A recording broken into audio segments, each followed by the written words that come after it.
Riccardo, thanks very much for joining us. A lot of interest at the moment in France. I suppose, what's your sense there of the economy, the growth prospects? Of course, now we have a lot of impact of inflation on growth. So we've seen a way lower inflation in 2022 in France when compared to other Eurozone countries. That's shielded a lot of consumers' purchasing power. So if consumers have a better purchasing power, their real incomes are higher, so they can spend more on goods and services. So that has propped up growth over 2022 in general, and we'll probably do the same over 2023. So we see French economy being more resilient and growing slightly better than the Eurozone average over the next year. But at the same time, this will be probably a year's sluggish growth because the impact of high inflation is still there. We have an impact of monetary policy, which is tightening, and we have a lot of uncertainty from many different sources.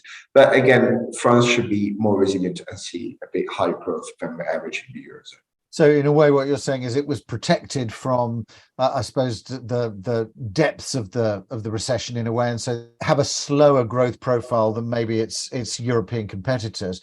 But do you see that as, I suppose, overall positive for the French market? In general, 2023 should be more challenging because growth should be sort of subdued over this year. But I'm more optimistic about 2024 because the industrial sector has already adapted to higher energy prices.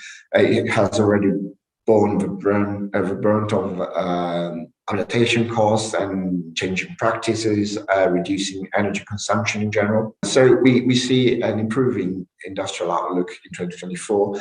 And also on top of it, we have also the monetary policy channel that will be weighing less on growth because we see inflation easing across the euro area. And so we see a pause in the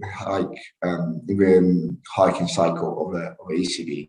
So if we have a less tight monetary policy, which weighs less on investment, and we have a recovering industrial sector, that should prop up the growth of the logistics sector in France. And for real estate generally, how do you see, I suppose, that crossover between the interest rate cycle, bond yields, and looking at the relative attractiveness of bonds versus real estate, let's say?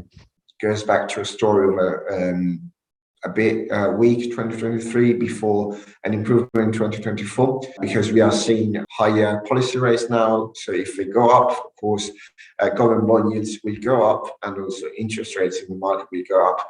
So this will put a strain on the real estate sector in general in the very short term. But again, inflationary pressures are already fading, and inflation is poised to come down gradually, but to steadily come down.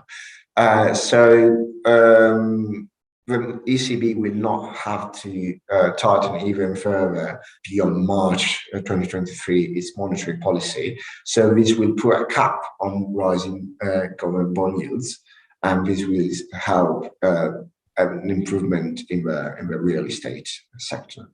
Great. Thanks very much for joining us, Riccardo. It's been a pleasure.